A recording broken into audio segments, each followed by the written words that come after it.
आजच डाउनलोड करा आणि तुमच्या आवडत्या मालिकांचा आनंद लुटा।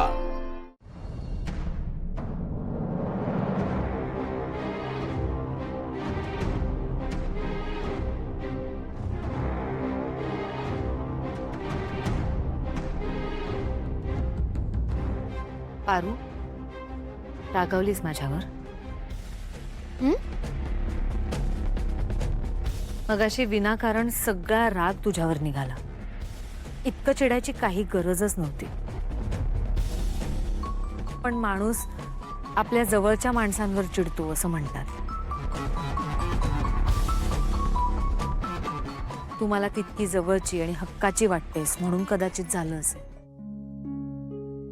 खरं सांगू पारू, तू असलीस ना की मला घराची चिंताच नसते। मला खूप आधार वाटतो तुझा। तू सगळंच सांभाळून घेतेस आणि म्हणूनच मी मगाशी तुझ्यावर जेवढी चिडले ते चुकीचं होतं। I am very sorry. नाही देवी आई, मला अजिबात वाईट नाही वाटलं। मला सांगा, आईच्या वरडण्यानं मुलीला कधी वाईट वाटतं का? हक्क असतो तो आईचा।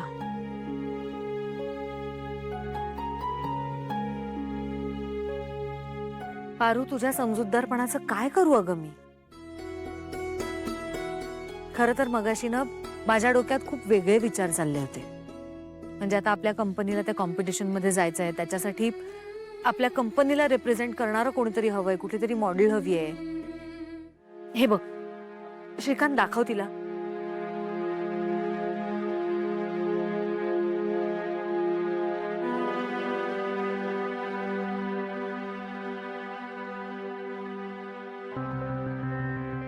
त्या कॉम्पिटिशन मध्ये हे असे कपडे घालायचे।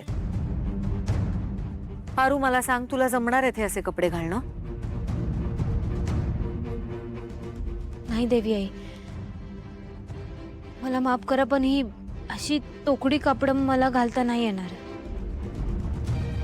गुड, बघितलं, मी म्हटलं होतं पारूला हे असं जमणार नाहीये। पारू, तू नको काळजी करूस, जा किचन मधला आवरून घे। वय आलेच।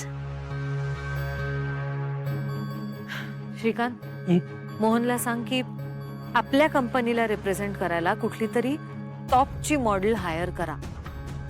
ठीक आहे।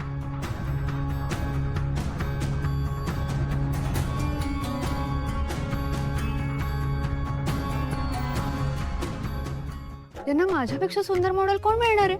मी एक काम करते, आतापासून तयारीला लागते।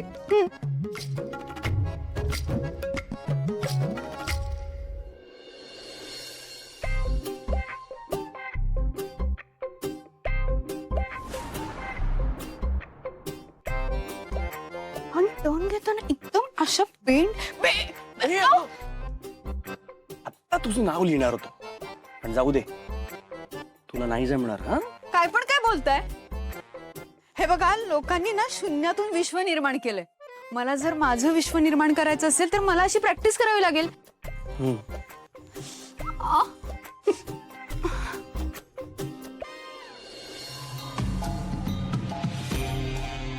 तुला या घरात संसार थाटायचा आहे का तुझा? अगदी बरोबर बोललात तुम्ही दिशा मॅडम। मी या घरात माझा संसार थाटणार आहे, कारण मी पार्वती आदित्य किर्लोस्कर आहे। हे माझ्या गळ्यातलं मंगळसूत्र।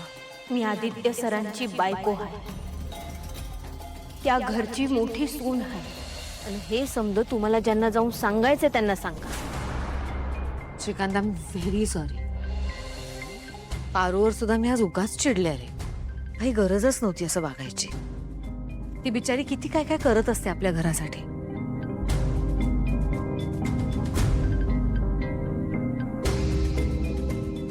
अरे यार, या अहिल्याने तर फुल ऑन पलटी मारली आहे। मगाशी तर इतकी चिडली होती आणि आता लगेच पारू पारू करते। आता जर मी पारू आदित्यच्या लग्नाबद्दल हिला सांगितलं तर या अहिल्या तिला सून म्हणून स्वीकारायला एका पायावर तयार होईल। नाही नाही नाही नाही, नको। आता या बाईला काही न सांगितलेलंच बरं। मरू दे। मी पारूशी नक्की बोले. दिशा तू इथे काय करतेस? ऍक्च्युली एक्स सासरे डॅड मी मगाशी एक्स सासू मॉम खूप चिडल्या होत्या ना, मग बघायला आले होते. त्या शांत झाल्यात, म्हणजे त्या ओके आहेत ना आता. ऑल गुड एक्स सासू मॉम? मी ठीक आहे. दिशा, माझं एक काम कर. तुमच्यासाठी ज्यूस वगैरे आणू का? कॉफी? काही नको. पारूला बोलवणार.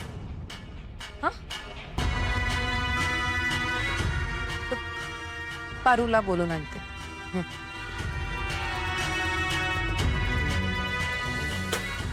मला कळतच नाही त्या अहिल्याला त्या पारूचा इतका पुळका काय आहे. सतत आपलं पारू पारू पारू पारू. दिवस रात्र त्या मोलकर्णीचा जप चालवलेला असतो. मूर्ख. जप तर करणारच ना.